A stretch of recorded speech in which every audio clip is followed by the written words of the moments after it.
पाकिस्तान में ऐसा निज़ाम नहीं होना चाहिए। और इसमें प्रॉब्लम क्या है? आप किसी की इज्जत उछाल दें, किसी के साथ अफेयर मशहूर कर दें, किसी के बारे में मजहबी मुनाफरत फैला दें, किसी के बच्चे की तस्वीर जो है वो चाइल्ड पोर्नोग्राफी के तौर पे आप प्रमोट कर दें, कोई पूछने वाला नहीं है। हद तक इज्जत तो है ही नहीं ना। और डिजिटल राइट्स की भी प्रोटेक्शन नहीं। एक वक्त आएगा इस मुल्क के अंदर कि लोगों के गले कट रहे होंगे, लोगों पे हमले हो रहे होंगे, क्योंकि मुनाफरत और नफरत फैलाई जाएगी सोशल मीडिया के ऊपर। तो इस पे काम होने वाला है। इसमें साफ़ी तंजीमों को अपना किरदार अदा करना चाहिए।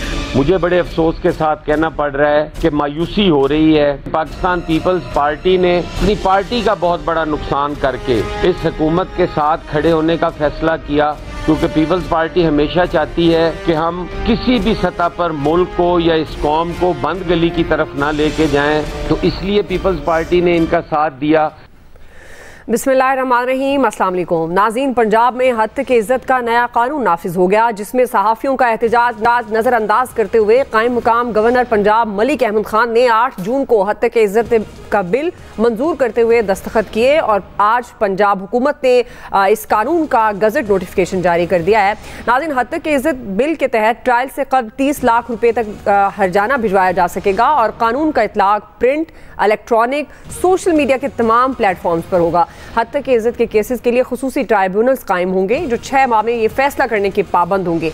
नाज़रीन, कायम मकाम गवर्नर मलिक मोहम्मद अहमद खान ये कहते हैं कि हद तक के इज़्ज़त बिल पर बतौर स्पीकर दस्तखत किए थे। कायम मकाम गवर्नर होते हुए मेरे सामने बिल दस्तखत के लिए आया, बिल पर दस्तखत ना करने का मेरे पास कोई अखलाकी जवाब नहीं था। तो दूसरी तरफ दुबई में सहाफ़ियों से गुफ्तगू करते हुए गवर्नर पंजाब सलीम हैदर ये कहते हैं कि हद तक के इज़्ज़त कानून में पीपल्स पार्टी का कोई हिस्सा नहीं है। पीपल्स पार्टी के MPs ने इस कानून के मौके पर कार्रवाई का बॉयकॉट किया था। बिल रोकने के लिए बाहैसियत गवर्नर कोशिश की, बिल पर दस्तखत नहीं किए। 15 दिन बाद हद तक के इज़्ज़त बिल आज खुद मंजूर हो जाना था। पीपल्स पार्टी के सीनियर रहनुमा शर्जील मेमन ये कहते हैं कि पीपल्स पार्टी कभी ऐसे कवानीन का हिस्सा नहीं बनती, हम आज़ादी सहाफ़त के साथ खड़े हैं। दूसरी तरफ Lahore high court registrar office ने हद तक के इज़्ज़त कानून के खिलाफ दरख्वास्त पर एतराज़ भी खत्म कर दिया। नोटिफिकेशन की कॉपी रजिस्ट्रार ऑफिस में जमा कराने पर एतराज़ खत्म कर दिया गया है। दरख्वास्त में अदालत से हद तक के इज़्ज़त कानून को कलअदम करार देने की इस्तदा की गई थी। पंजाब हुकूमत, वज़ीर आला, गवर्नर, वज़रिया, प्रिंसिपल सेक्रेटरी फ्रीक बनाए गए थे। नाज़रीन, इस तमाम तर मामले पर वफाकी वज़ीर इत्तलात भी ये कह रहे हैं कि हद तक के इज़्ज़त का कानून सबके लिए है। सहाफ़ियों से भी बातचीत हुई थी, सबको अपना किरदार अदा करना चाहिए। इसी मुनासबत से आज का पहला और बड़ा सवाल कुछ यूँ होगा कि पंजाब हुकूमत चूँकि अब ये कानून बन चुका है तो बज़िद क्यों है? अगर इस पर बहुत सारे ऐसे ऑप्शंस हैं जिन पर बात होनी चाहिए तो कौन से ऐसे एतराज़ात हैं जो अभी भी हल तलब हैं और वो होने चाहिए? इसी तमाम तर मामले पर हम बात करेंगे। पैनल का तारुफ करवा दूँ। प्रोग्राम में मेरे साथ हैं अयाज खान साहब, आमिर इलियास राना साहब, हाफिज़ ताहिर महमूद अशरफी साहब, फैसल हुसैन साहब और मोहम्मद इलियास साहब। आप सबको खुश आमदीद कहूँगी। आमिर साहब, आपसे आगाज़ करियूँ, चूँकि जिस तरह से अता तारड़ भी कह रहे हैं कि सहाफ़ियों से बात हुई, सबको अपना किरदार अदा करना चाहिए और उनकी गुफ्तगू से ये लग भी रहा है जैसे वो समझते हैं कि जो जिसके दिल में आता है वो सोशल मीडिया के प्लेटफॉर्म को यूज़ करता है, मीडिया के प्लेटफॉर्म को यूज़ करता है और वो बोल देता है, चाहे वो किसी के लिए स्कैंडल बनाना हो, किसी के बच्चे की फेक पिक्चर इस्तेमाल करनी हो। तो बड़ी आइडियल चीज़ें भी हैं, लेकिन ये आपके ख्याल में कहाँ एक किस्म का एक कमी है इस कानून में जिसकी वजह से तमाम सहाफ़ी भी सरापा एहतजाज हैं और वो समझते हैं कि ये नहीं होना चाहिए? और पीपल्स पार्टी के किरदार को आप इस सारे सिनेरियो में किस तरह से देखते हैं? और पंजाब हुकूमत, अगर बहुत एतराज आ रहा है सहाफ़ियों की तरफ से, तो पंजाब हुकूमत बज़िद क्यों है? आमिर साहब देखें, 2-3 चीज़ें हैं। पहली तो ये है कि पीपल्स पार्टी का दोगला किरदार बिल्कुल वाज़ेह है। उनके गवर्नर छुट्टी पे जाने से पहले सिर्फ अपनी आइनी वजूहात ना भी लिखते तो वो जो साफ़ती तंजीमों के साथ खड़े होने के दावे हैं वही लगा के वापस भेज देते कि पहले इनको क्लियर कर दो, तो बात ख़त्म हो जाती कि जी मैंने तो भेज दिया, ना लिखते कुछ भी। वजाहत तो देनी है ना कि मैं ये कानून क्यों वापस कर रहा हूँ, तो 14 दिन के लिए रुक जाता। उन्होंने मौका दिया, लिहाजा ये बात पीपल्स पार्टी वाली जो है ना कहानी ख़त्म इस बात पे आके। अब है बात कि कानून क्या है, उस पर मैं आखिर पे आऊँगा। कानून होना चाहिए, हद तक इज़्ज़त का बिल्कुल होना चाहिए, मुअस्सर होना चाहिए। और जो लोग झूठी खबर देते हैं, फेक खबर देते हैं, किर्गिस्तान की वाज़े मिसाल है कि देने वालों में से सिर्फ एक बंदे ने कहा कि हमारे लोगों ने झूठी खबर दी, बच्चियों के रेप करा दिए, बंदे मार दिए, कश्मीर में बंदे ज़्यादा मार दिए, उस शायर को जिसको खुद PTI ने उठाया। उन्होंने कहा कि जनाब ये गलत हुआ, आपको जनरल सरफराज शहीद से लेके और चाहे बांग्लादेश के मामला तो सब चीज़ों पे सियालकोट को दे देना चाहिए था, फलाना कर देना चाहिए था। ये सब चीज़ें ऐसी हैं जिनके ऊपर एक्शन होने चाहिए। लेकिन मसला क्या है कि हमारे यहाँ बेशुमार कवानीन हैं, ओवरराइड भी करते हैं, हमारी अदालतों में फैसले ही नहीं होते। गवर्नमेंट जिस नतीजे पे पहुंची उसके अंदर क्या फ्लॉज है मैं आऊंगा उस पर, जी जी, कि भाई कुछ तो करो कि ये ब्रेक होनी चाहिए कि जब जिसका दिल किया किसी की पकड़ी उछाल दी, किसी की मां बहन के बारे में कुछ भी कह दें, आपको कोई पूछने वाला ही नहीं है। आप खास तौर पे सोशल मीडिया पे, नेशनल मीडिया तो बहुत जिम्मेदारी का मुजाहरा करता है, गलतियां भी होती हैं, माफी भी मांगते हैं, लेकिन ये इसको लपेट में ला के ओवरऑल का मैं कानून की रूह के बिल्कुल खिलाफ नहीं हूं। हाँ, इसके अंदर बहुत सारी चीजें ऐसी है, मैं कानून पे आता हूं, शिकवाइज आता हूं कि इसके अंदर क्या कमी है जिसकी बुनियाद पे हाई कोर्ट इसे वापस भी भेज सकती है, अच्छा, खत्म भी कर सकती है, इसको कह सकते हैं कि दोबारा करें। और बिल्कुल ये मैं पहले दिन से कह रहा हूं, कानून होना चाहिए, साफती तंजीमों को अपनी लड़ाई कानून की उसके मुताबिक हाई कोर्ट में लड़नी चाहिए। अब आप देखें जहां इसमें कहा गया है कि ये आप जो है ना लाहौर हाई कोर्ट के अंडर नहीं होंगे ट्रिब्यूनल्स, जी, ये आर्टिकल 201 203 की खिलाफ वर्जी है, ये उनकी हदूद के अंदर घुसना है। ट्रिब्यूनल्स को काबू सब कुछ लाहौर हाई कोर्ट को ही करना है, जो भी हो, ये आइन कह रहा है, आप नहीं कर सकते। ये मॉनिटरिंग करना उन जजों की 18 महीने जो भी ट्रिब्यूनल के वो लगाए जा रहे हैं, ये ऐसा ही है जैसे पनामा केस में सुप्रीम कोर्ट के जज को बिठा दिया गया था एहतसाब अदालत के ऊपर। ये बिल्कुल जालमाना काम है। भाई इंडिपेंडेंट होना चाहिए ना, तो वो हाई कोर्ट्स में हो सकता है। हाँ, आप आगे चलें, हितक इज्जत में आप एक तरफ कहते हैं कि शहरी को हक है सिविल राइट का, लेकिन साथ वो मुजरिमाना कार्रवाई भी शुरू कर सकता है, ये उसके मुतजाद है। कानून शहादत फेडरल गवर्नमेंट की लेजिस्लेटिव यानी मुश्तरका लिस्ट, कंकरेंस लिस्ट में मौजूद है, ये नहीं बना सकता सूबा। उसके अंदर आगे चलें तो ये कानून शहादत सूबाई में आता ही नहीं है। मसला कहां पे आता है, आप आगे आ जाएं, वो ये है कि हमारी अदालतें मौजूद है, हमें बड़ा एहतराम है उन सब का, लेकिन 2.5 लाख केसेस किस वजह से पड़े हुए हैं? मेरे और आपकी वजह से पड़े हुए हैं। इतने जजेस की मरात है, सिविल जज से लेके और सुप्रीम कोर्ट तक। मुझे बताएं कि मसला क्या है, क्यों है ये केसेस निपटाए क्यों नहीं जाते? फिर जो वकीला केस करते हैं, हारते हैं, उनको कानून मौजूद है कि आप जुर्माना करें। यहां पे हमारी अदालतें और हमारे वकीला दोनों तरफ से लड़ने वाले सारे खामोश हैं। भाई अगर गलत आपका केस करेंगे तो आपके ऊपर जुर्माना होना चाहिए और अदालतों को जिसने केस भुगता है उसको पैसे देने चाहिए। सही, सही। ये कमी है, ये कानून होते हुए अमल नहीं हो रहा। ये वो चीजें हैं जो सबको बैठ के तय करनी है। ये सिर्फ हतक इज्जत में नहीं, ये सब में है। आधे केस खत्म हो सकते हैं अगर इसके ऊपर काम शुरू हो जाए कि जी जुर्माना होगा अगर आप गलत केस करेंगे। मतलब कहानी क्या है भाई, जिसका दिल करता है, मतलब आप वकील हैं, मैं वकील हूं, मेरा वकील दोस्त है, हम फटाफट केस ठोक देते हैं। आपको पता है हम बात करते हैं, वकीला नोटिस बना देते हैं, क्यों? उनको पता है कि ये बेचारे आम लोग हैं, फंस जाएंगे। तो भाई इनके ऊपर भी आनी चाहिए जिम्मेदारी कि आप अगर गलत कानून करेंगे, कोई किसी के खिलाफ केस करेंगे तो आपको बकायदा जुर्माने होने चाहिए और अदालत की तरफ से होने चाहिए। सही जी। अयाज साहब एतराज़ात कितने जायज हैं आप समझते हैं ऑपोजिशन? अच्छा, ये भी अब तासुर पीपल्स पार्टी की तरफ से आ रहा है कि ये पीटीआई और नून लीग की मिली भगत है, पीपल्स पार्टी इससे बिल्कुल साइड पर है। तो आपके ख्याल में पूरा क्या किरदार आप देख रहे हैं पाकिस्तान पीपल्स पार्टी का भी सारे सिनेरियो में? पीपल्स पार्टी का वही किरदार है जो इस हुकूमत के चलने में उसका है, उससे तो इनकार नहीं किया जा सकता। पीटीआई की ऑपोजिशन ने तो सबसे ज्यादा एहतजाज किया सूबाई असम्बली में इस बिल पे, और जमात इस्लामी हमारे साथ पहले दिन से वो खड़ी हुई जाके, बाकी भी ज़ाहिर है बहुत सी तंजीमें हमारे साथ है। वो आमिर ने आपको बता दिया ना, एडवोकेट जनरल हमें जिस दिन ये ब्रीफिंग दे रहे थे तो वो भी आइन नहीं पढ़ा हुआ था उन्होंने, अल्लाह के फजल से, कि उन्हें ये चीज़ें बस ठीक है। हमारा इतराज़ बेसिक, वो आमिर बिल्कुल ठीक कह रहे हैं कि 18 माह के बाद कारकर्दगी का जायजा जब गवर्नमेंट ने लेना है, और वो होंगे भी गवर्नमेंट के अंडर, वो ट्राइब्यूनल के जो सरबराह होंगे, तो वो ज़ाहिर है एक तरह से मुलाजिम होंगे गवर्नमेंट के, और नौकरी इस मुल्क में छोड़ना किसी को पसंद नहीं है, नौकरी हर हाल में करनी होती है। इसलिए वो कोई ऐसा फैसला दे सकेंगे जो हुकूमत की मंशा के खिलाफ हो। एक तो हमारा ये पॉइंट है। दूसरा ये है कि ऑलरेडी कवानीन मौजूद हैं, आप उनको बेहतर क्यों नहीं करते? सबसे बड़ी बात यह है ना कि जी वो नहीं होते फैसले, इसलिए हमने सोचा ये, और हेस्ट में आप वो ले आए बिल। आप हमसे बैठ के हमारी तजावीज़ लेते कहीं उनको 19-20 करते तो हम भी फील करते कि नहीं यार हमारी बात भी सुनी है गवर्नमेंट ने, लिहाजा अब हमें एतराज का कोई हक नहीं है, ये बिल कानून बन गया है, हम इसके साथ हैं।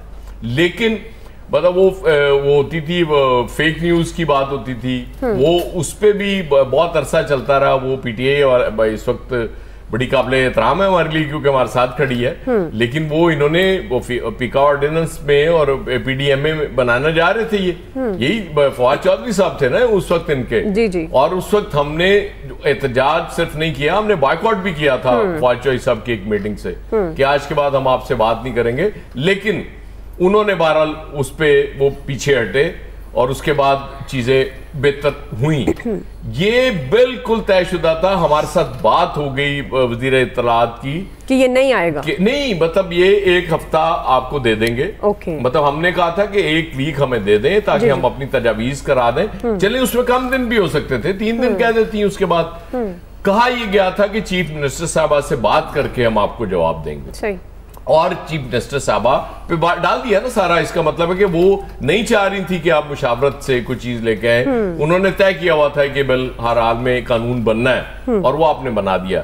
पीपल्स पार्टी की मिसाल बिल्कुल दुआ, वो अगर आपने कभी रेसलिंग देखी हो ना तो 2 रेसलर रिंग के अंदर लड़ रहे होते हैं, एक बाहर होता है दोनों का, तो वो एक रेसलर नीचे गिराता है जब उसको मार मार के, उसके बाद वो बाहर वाले को वो यूं करता है, हाथ उससे मिलाता है कि भाई हूं तेरी बारी, हूं तू आके मार ला है। पीपल्स पार्टी ने हमारे साथ बिल्कुल इसमें ये किया है कि वो रिंग से आए और उन्होंने वो क्या नाम है उनका, सलीम हैदर साहब जो गवर्नर है, उन्होंने मलिक अहमद खान से हाथ मिलाया और कहा मैं जा रहा हूं। और बिल्कुल ठीक कह रहे हैं, हमारा एतराज ही खत्म हो जाता कि आप वापस भिजवा देते एक दफा, ये चले छोड़े। आप कह रहे थे जी हम आपसे भी सबसे मुशावरत करेंगे, फिर आपने एक मैसेज और भिजवाया हमारे जर्नलिस्टों को कि जी वो आपकी मीटिंग तय करा रहे हैं चीफ मिनिस्टर साहबा से, तो वो उस मीटिंग के बाद वो आपकी तजावीज़ सुनी जाएंगी और उस पर कोई चीज़ बेहतर हो जाएगी।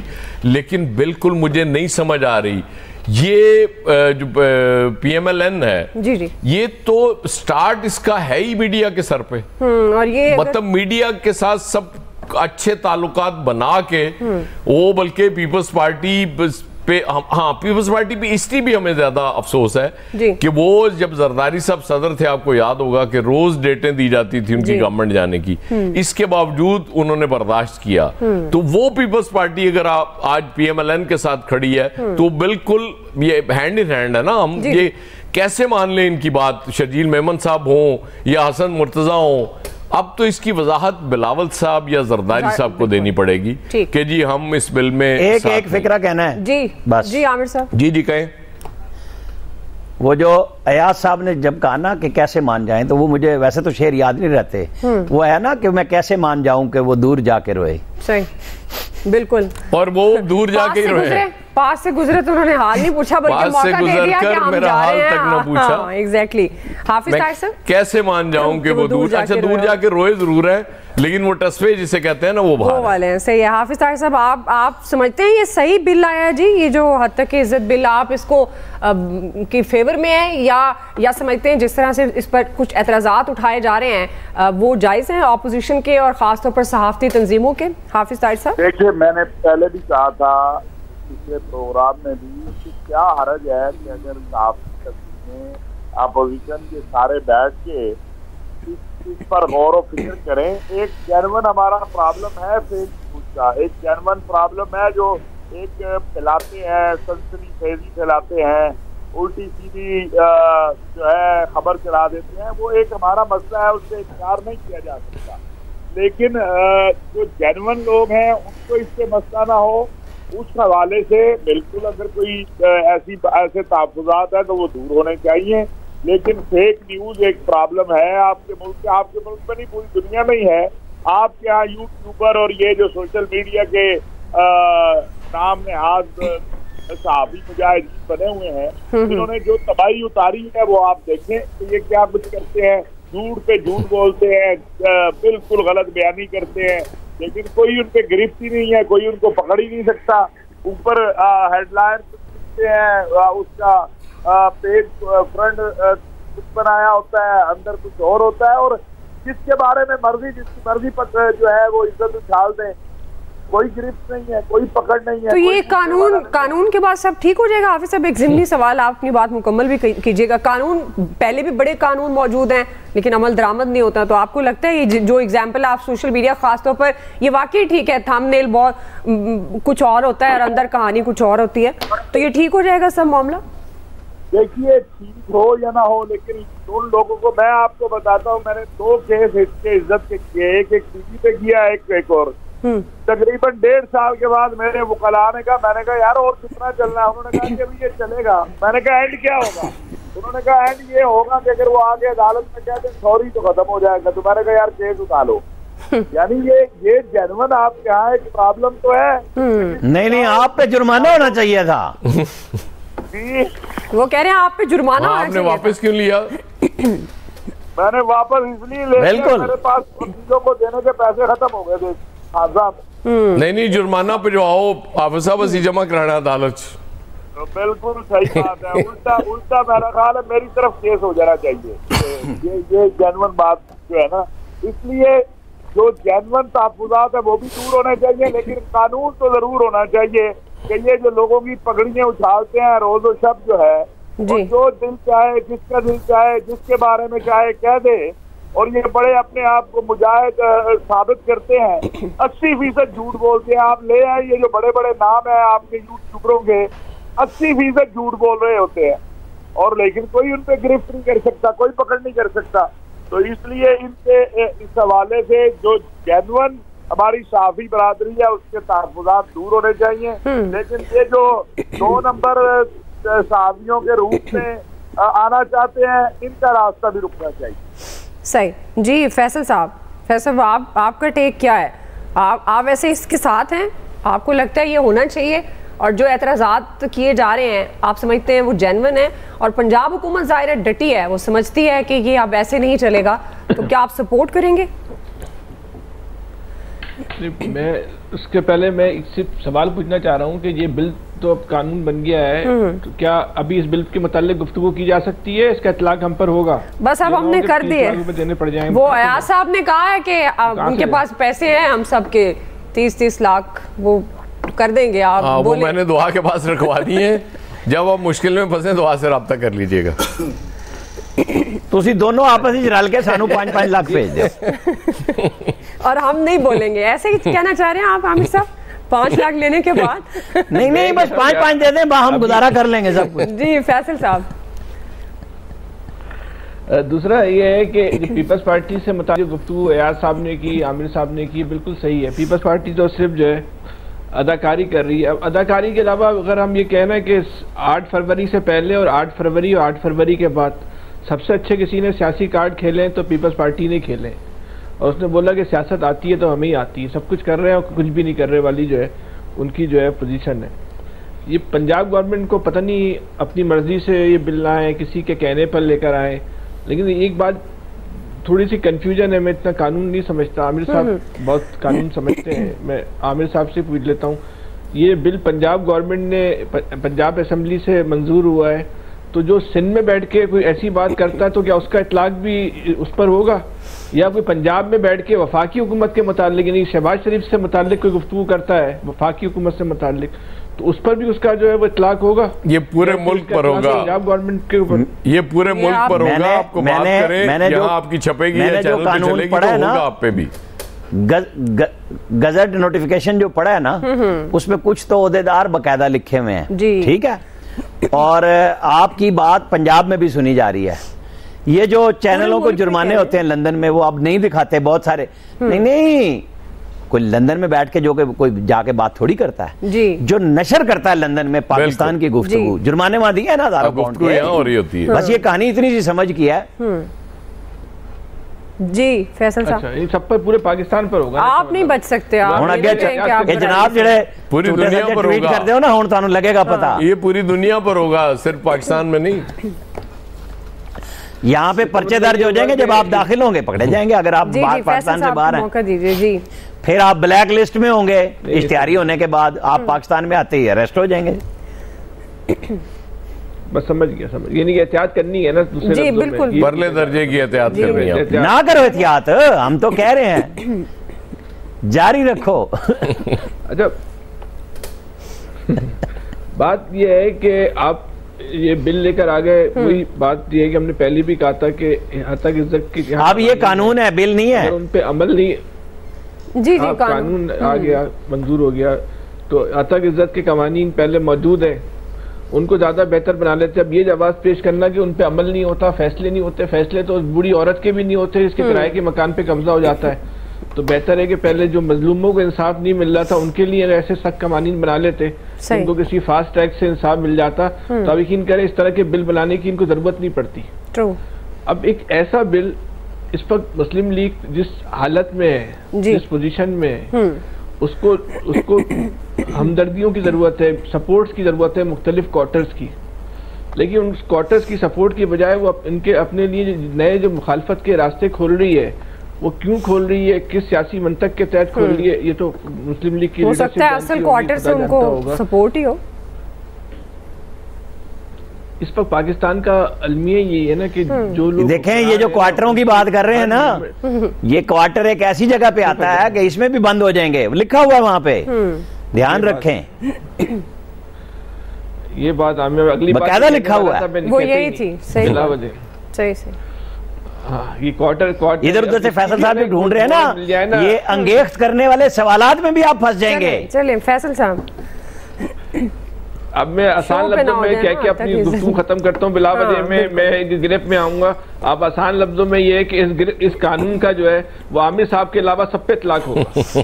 मतलब इलियास साहब बरी हैं। इलियास साहब भाई अल्हम्दुलिल्लाह हम तो सच बोलते हैं, हम आपकी तरह गड़ंग फेलते ही नहीं। वैसे आपको बता दूं अंदर की बात, जी इलियास साहब पे भी नहीं होगा। अच्छा, इलियास साहब और आमिर साहब, मतलब हम बच जाएंगे क्योंकि हमारे दो लोग हैं ऐसे स्ट्रॉन्ग कैंडिडेट। इलियास मैं एक बात एयाज साहब की बात को मैं बढ़ाता हूँ, एयाज साहब की बात बढ़ाते हुए एक बात कहना चाहता हूँ, अगर तहरीक इंसाफ, पीपल्स पार्टी, नून लीग, एमकेएम तमाम लोग भी कवानीन बना लेना तो हमारे उसका इतलाक एयाज साहब पे नहीं होगा, अपना इलियास साहब पे नहीं होगा। सबसे महफूज गुफ्तगू जो करते हैं ना हमारे, सही है, वो इलियास साहब करते हैं। जी इलियास, इस पे मैं अपना फिक्रा महफूज रखता हूँ। ठीक है जी, महफूज ही रखिएगा। जी अच्छा देखिए जी, आजकल फैसले महफूज करने का बड़ा रिवाज है, फिक्रे भी महफूज हो रहे हैं। दस्तखत करने की सारी वही गैर महफूज होता है। अब देखिए दस्तखत करने की सारी बात हुई है। अब देखें जनाब कायम मुकाम गवर्नर साहब भी कह रहे हैं, मलिक अहमद खान साहब भी, कि जी उन्होंने दस्तखत नहीं किए, खुद ब खुद 15 दिन बाद हो जाने थे दस्तखत। अब जो कर लिए, अब जो देखें फेस करने के लिए जो है सहाफ़ती तंजीमों उनको मुश्किलात पड़ी हुई हैं। गवर्नर साहब भी वो सारे मासूम बन गए हैं कि जी हमने नहीं किया, खुद ब खुद हो गया। तो जब कानून आ रहा था, तो जब आ रहा था उस टाइम बात करने के लिए गए थे, सहाफ़ती तंजीमों को बुलाया, तो उसी शाम को मंजूर कर लिया इन्होंने, असम्बली में कमेटी में मंजूर कर लिया। तो उस वक्त क्यों नहीं बात की? इनको चाहिए था इस पर बातचीत करते, उनसे डिस्कशन करते, स्टेक होल्डर्स के साथ बैठ के उनके साथ मुतालबात उनके भी तस्लीम किए जाते। अब जो करना था वो इन्होंने कर लिया। और गवर्नमेंट ने ये देख लें कि इवन के सीएम साहब से मुलाकात नहीं कराई गई सहाफ़ती तंजीमों, ताकि उनके मुतालबात मंजूर करवाए जाते। वो शायद कोई नज़रसानी करवाती, क्योंकि फैसला उन्होंने ही करना था एंड पर, लेकिन इस पर कुछ नहीं किया गया, बल्कि सारा एक किस्म का क्या कहते हैं आई वॉश किया जा रहा है सहाफ़ती तंजीमों को कि जी ये कर लिया, वो कर लिया, ऐसे कर लिया।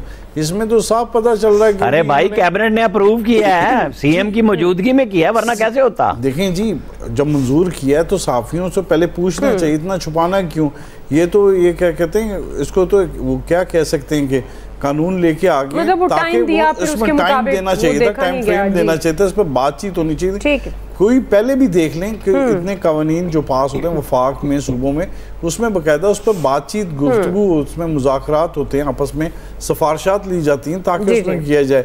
लेकिन ये तो एक ऐसे इस तरह लेके आए जैसे पता नहीं क्या मसला है कि साफियों को जिनको करना है, काबू करना है। अब तो यही है कि सब जो भी जो नाम आगे, वो जो वैसे तो कहा जा रहा है कि मुझे कुछ नहीं कहेंगे, लेकिन सबको ये जिसको भी पकड़ना होगा आसानी से दबोच लेंगे। और ये बिल्कुल ये आज़ादी सहाफ़त पर ना एक बहुत बड़ी ये कारी ज़रब है, और बिल्कुल इसका जितना भी किया जाए इस पर बातचीत करनी चाहिए, मुज़म्मत करनी चाहिए, इसको वापस करवाना चाहिए इसमें, ताकि सहाफ़ियों के साथ पहले ही बड़ी जाती हैं। और देख लें 30 लाख रुपए, बड़ी हंसी की बात आती है कि बजाय कि उनके साथ कोई रिलीफ की बात करते, उनको मेडिकल की सहूलत देते, उनके बच्चों को एजुकेशन सबसे बड़ी कोई ऐसी चीज काम करते, वो बल्कि जी इस तरह मारने तो वैसे ही बंद करते, तो ताकि इनकी कोई बात ही ना करे। दो आज के बाद आपने सीधे सीधे सवाल पूछे। बिल्कुल जी, मैं खुद अब आज के बाद मोहतात हूँगी, लेकिन हमारी तो भाई यही दरख्वास्त है, इतने कवानीन मौजूद हैं, अमल दरामद की तरफ बढ़ना चाहिए और ऐसे कवानीन जिससे वाकई मुल्क की भलाई हो, आम आदमी की भलाई हो, वो तो होने चाहिए और उसको सहाफ़ी भी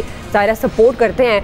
बट ऐसे कवानीन जिसकी वजह से बहुत सारी एम्बिग्विटी पैदा हो, बहुत सारा इबाहम पैदा हो और उसकी क्लैरिटी ना हो और प्रैक्टिकली हम उस कानून को देख ना सकें फिजिकली, तो ज़ाहिर है उस पर फिर बहुत सारे सवालात उठते हैं। बहरहाल क्विकली ब्रेक से वापस आ रहे हैं। आज का जो टॉप स्टोरी उस पर हम बात करेंगे Pakistan cricket T20 world cup के बारे में। अमेरिका के बाद पाकिस्तान को इंडिया से भी बदतरीन शिकस्त।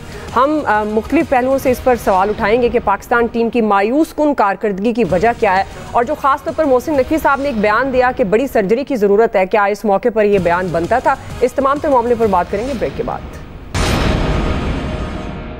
बॉलर्स ने जो काम किया माशाल्लाह, बॉलिंग बहुत अच्छी थी, आपको उन्होंने एक पूरा एक प्लेटफॉर्म बना के आपको दे दिया। बॉलिंग में भी जितवाए, बॉलर बैटिंग में भी आगे जितवाए, जैसे नसीम शाह ने नीचे से आगे फाइट की है, ऐसे कोई किसी बल्लेबाज की गेंद बल्ले पे आई है आप ये देखें। कब तक इतनी 25 करोड़ आवाम के जज्बात से खेल रहे हैं? बहुत ज्यादा डिसअपॉइंटमेंट है और I can not explain my feelings के अभी हम किस हालत में यहाँ पे, I can not explain. Middle order हमारा बहुत बड़ा एक लम्हा फिक्र बना हुआ है काफी देर से। बॉलिंग बहुत अच्छी रही, जिस तवक्को से हम देख रहे थे कि पाकिस्तानी जो सीनियर खिलाड़ी है जिस तरह उन्होंने कारकर्दगी दिखाई वो बिल्कुल फ्लॉप रही। फारसी प्लेयर उठाया हुआ है भाई, अभी क्रिकेट से दिल टूट गया भाई। नाज़रीन, हम बात करें T20 वर्ल्ड कप की। कौमी क्रिकेट टीम ने अब तक 2 मैचेस खेले हैं और दोनों में इंतहाई ख़राब परफॉर्मेंस की वजह से टीम को शिकस्त का सामना करना पड़ा। ऐसा लगता है कौमी क्रिकेटर्स वर्ल्ड कप को लेकर काफ़ी गैर संजीदा हैं। गुज़श्ता रोज़ इवेंट का 19वां मैच और पाकिस्तान का दूसरा मैच हुआ, जिसमें पाकिस्तान वर्सेस इंडिया। पाकिस्तान ने टॉस जीतकर इंडिया को बैटिंग की दावत दी। T20 इंटरनेशनल्स में पहली मरतबा भारतीय टीम 19 ओवर्स में पाकिस्तान के खिलाफ ऑल आउट हो गई। बज़ाहिर एक आसान हदफ था जिसको मुश्किल बना दिया गया। कौमी टीम को 6 रन से इस मैच में शिकस्त हो गई। नाज़रीन, इस तमाम तर सूरत हाल में जहां अभी पाकिस्तान टीम के मजीद 2 मैचेस खेलने बाकी हैं, हमेशा की तरह हम अभी भी अगर मगर की कैफियत में हैं। चेयरमैन PCB मोहसिन नकवी साहब ये बयान दे रहे हैं जिसमें वो ये कहते हैं कि कौमी टीम को छोटी नहीं बल्कि एक बड़ी सर्जरी की ज़रूरत है। वक्त आ गया है कि बाहर बैठे टैलेंट को मौका दिया जाए। नाज़रीन, 2 मैच हारने के बाद पाकिस्तान टीम की सुपर 8 में रसाई दूसरी टीमों पर मुनहसिर है।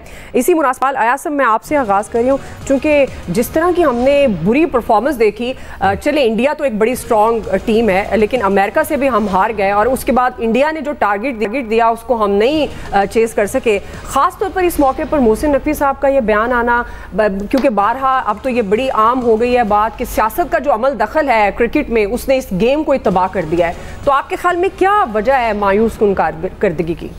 मायूस कुन कारकर्दगी तो उस पर तो अब टीम को वापस आ जाना चाहिए। बिल्कुल, अगर ये जीत भी जाते हैं मैचेस, जो मतलब इस वक्त जज्बात हैं वो बात अपनी जगह बिल्कुल ठीक है, लेकिन आप देखें मतलब कैसे लोगों के हाथ में इस मुल्क के उन शोबों की जिम्मेदारी दे दी जाती है जिन्हें कख पता नहीं होता इस चीज़ का। आप ज़रा तसव्वुर करें कि पाकिस्तान दोनों मैच जीत गया, अमेरिका दोनों मैच हार गया, इंडिया अपने मैच जीत गया, इंडिया नंबर 1 हो जाता है और हम नंबर 2 हो जाते हैं इस ग्रुप में। आपने आज सर्जरी की बात कर दी, एक बयान जारी कर दिया, मतलब वो बात भी नहीं की मीडिया से, जस्ट एक बयान भिजवा दिया कि जी इनकी बड़ी सर्जरी होगी। अब टीम, उसके बाद आपकी टीम की हालत क्या होगी? मतलब मैं टीम की वकालत नहीं कर रहा, मैं सिर्फ ये पूछ रहा हूँ कि वर्ल्ड कप अभी जारी है। ये बिल्कुल उसी तरह है जैसे कि वो वर्ल्ड कप वनडे का जारी था और वो पिछले जो चेयरमैन PCB थे उन्होंने कहा जी कि अब कप्तान भी गया और ये भी हो गया और वो भी हो गया, और देख भी लिया आपने बदल के ऑस्ट्रेलिया के दौरे के लिए 2 कप्तान भी बना दिए। वो गलत किया आपने, फिर नकवी साहब आए, इन्होंने फिर कप्तान चेंज कर दिया। इस तरह चीज़ें चलती हैं। अच्छा, सर्जरी आप कर रहे हैं टीम में, भाई वो जो सिलेक्शन कमेटी है वो या जो कोचिंग स्टाफ आपने इतना बड़ा वहाँ भिजवाया है, उनकी सर्जरी आप वहाँ से क्यों नहीं शुरू करते? मतलब आपके सबसे काबिल-ए-एतमाद साथी तो वहाब रियाज है ना वहाँ पे, जिनको आपने सीनियर मैनेजर बना के भेजा सिर्फ सैर सपाटे के लिए, और आज आप ये कह रहे हैं कि जी मुझे सब पता है टीम में क्या चल रहा था और ये बड़े मसाइल, ये तो हमें बाहर बैठ के नजर आ रहा था। तो वो वहाँ किस मर्ज की दुआ थे? वो वहाँ बैठ के देख रहे थे या $25 में जब तस्वीरें बनवा रहे थे प्लेयर्स वो उसकी इजाजत किसने दी? तो मेरी समझ से बाहर है कि आप कहना क्या चाह रहे हैं। कोई मतलब वो और मुल्क होता तो सबसे पहले जो भी चेयरमैन होता क्रिकेट बोर्ड का वो खुद इस्तीफा देता, कहता कि जी मैं जिम्मेदार हूं इन शिकस्तों का, और उसके बाद नया चेयरमैन आ जाता, वो खुद मामला ठीक कर लेता। लेकिन उन्हें चूंकि अभी स्टेडियम्स की ज़ीने नौ करानी है, जदीद बनाने हैं और बहुत से काम करने हैं, इसलिए वो सर्जरी टीम की करेंगे। अल्लाह करे ये सर्जरी के बाद टीम ठीक हो। जी फैसल साहब, ये भी अजीब सी बात है, सर्जरी करेंगे, मरीज कह रहा है डॉक्टर की सर्जरी करूंगा। बात ये यार साहब जो बात कह रहे हैं ना, ये बिल्कुल दुरुस्त बात है। कोई इस मुल्क में पूछने वाला है कि इधर जो तकरीरियाँ होती हैं उनका म्यार क्या है? मतलब आप मोहसिन नकवी साहब की जो वो सलाहियत देखें तो है क्या? इलेक्शन मैनेज किया था, अच्छी पंजाब गवर्नमेंट चलाई थी, जैसा कहा गया था वैसा किया गया था। उसके नाम में जो है पीसीबी का चेयरमैन बना दिया। उसके नाम में यानी कि मुस्लिम लीग खुद कहती है कि हमारी मर्जी से नहीं आए वज़ीर दाखिला, इतने ताकतवर आदमी है। अब किससे आप क्या शिकवा करेंगे? कुछ कर सकते, कुछ भी नहीं होगा।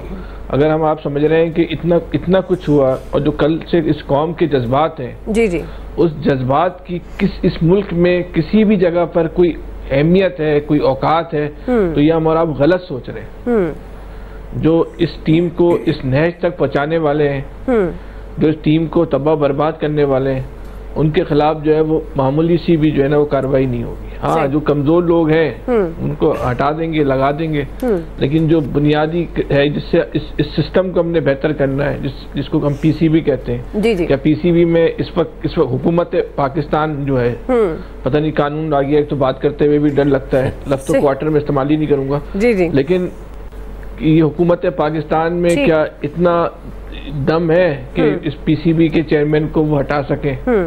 चले है दम, इतना दम सही नहीं हटा सकते तो फिर अब शिकवा नहीं करें। अभी और इस तरह के देखेंगे, हमें ज़हनी तौर पे तैयार रहना चाहिए। टीम की बर्बादी के और मनाज़िर देखने के लिए हमें और आपको ज़हनी तौर पे तैयार देखना चाहिए। जी आमिर साहब, मैं तबसरा मोहसिन नकवी से शुरू करूंगा और फिर आऊंगा बाकी पे क्रिकेट टीम पे।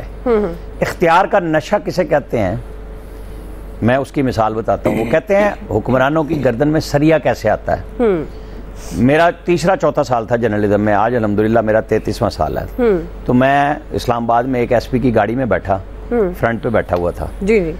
तो कोई तकरीबन 2 किलोमीटर मैंने सफ़र किया, और वो सारी मतलब पुलिस फोर्स उसमें से, वो रास्ता ऐसा था और सलूट पड़ रहे थे।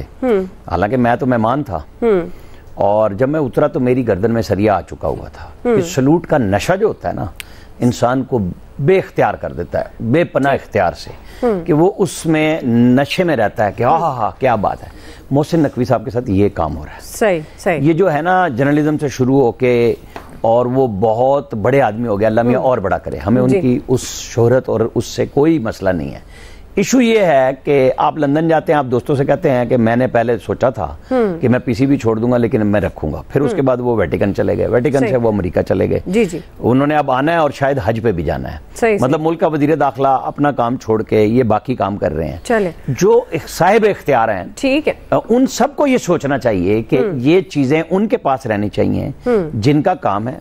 यहाँ आप ये सिर्फ इन अकेले को नहीं कर सकते, यहाँ जितने लोग आते हैं माशाल्लाह नहले पे दहले हैं, सिर्फ पीसीबी की बात नहीं है। सही है। हमारा मसला ये है कि हम ठीक आदमी को ठीक जगह पे लगाते हैं, और जब एक समझते हैं कि ये ठीक है तो उसको सारी चीजें दे देते हैं। जी, इस पे दोबारा भी जाहिर है मैचेस अभी जारी हैं, फिर भी हम बात करेंगे। अभी थोड़ा वक्त कम है, क्विकली ब्रेक से वापस आएंगे। यही सवाल हाफिज साहब इलियास साहब का टेक लेंगे, हमारे साथ रहिएगा।